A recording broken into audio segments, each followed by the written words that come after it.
Selamat bertemu kembali guys di kanal YouTube Siap Jadi Pengusaha. Saya lanjutkan kisah saya ya, dari seorang karyawan menjadi seorang pengusaha. Sebelumnya sudah saya sampaikan, saya sudah melakukan sebuah usaha itu ketika saya dulu sekolah hingga kuliah.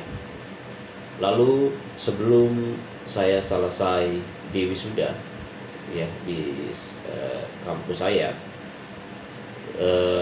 dosen saya waktu itu menawarkan untuk bekerja sebagai akunting di salah satu perusahaan internasional di daerah Gatot Subroto di Jakarta, di daerah Jakarta ya. Saat itu saya karena juga ingin tahu bagaimana dunia perusahaan ya, dan saat itu pun sebenarnya tidak ada niat juga untuk melamar di perusahaan. Akhirnya saya menerima tawaran dari dosen saya dan saya mulailah bekerja di perusahaan tersebut ya. Tugas saya waktu itu adalah mempersiapkan semua dokumen-dokumen yang diperlukan, dokumen-dokumen keuangan untuk dilakukan audit oleh The Big Four ya, kantor akuntan publik ya, baik dari internal auditor maupun eksternal auditor.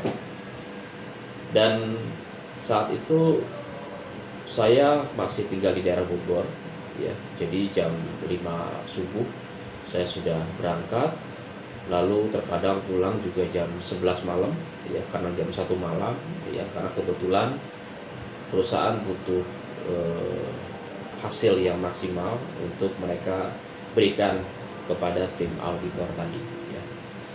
Jadi hampir setahun saya bolak-balik dari Bogor ke Jakarta naik kereta yang waktu itu masih kereta yang berjubel ya, semua masuk ya, semua barang masuk ke situ ya, dan itulah yang melelahkan saya. Dan saat itu juga saya tidak memiliki waktu untuk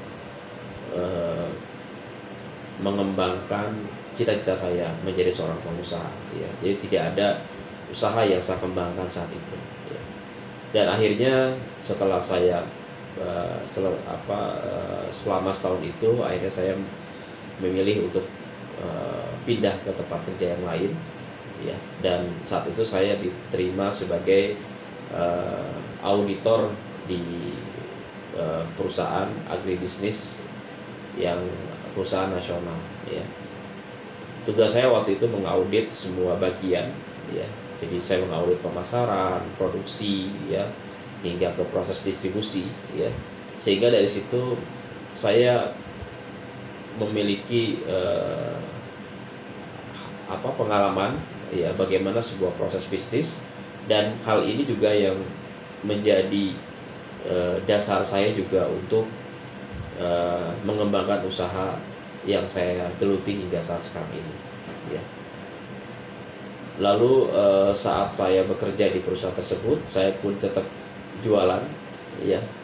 Kebetulan di perusahaan itu ada barang-barang yang jenisnya grade C, artinya produk yang memang tidak produk gagal ya, tapi masih memiliki nilai manfaat ya buat konsumen. Akhirnya saya beli dari perusahaan tersebut, lalu saya jual ya. Saya ingat produknya waktu itu adalah ayam ya, ayam potong yang grade C ya, lalu juga roti mantau kalau nggak salah saya jual juga, dan telur ya. Jadi saya jual ke teman-teman saya jual ke tetangga sekitar ya, dan lumayan ya hasilnya dari hasil penjualan yang telah saya lakukan ya. Itu. Nah, kira-kira itu ya yang saya lakukan ketika saya dulu menjalankan pertama kali usaha, ketika saya bekerja awal-awal di beberapa perusahaan yang saya kerja di sana ya. Oke guys, itu dulu ya. Nanti kita akan lanjutkan di sesi pertemuan berikutnya ya. Tetap semangat ya, salam entrepreneur. Wassalamualaikum warahmatullahi wabarakatuh.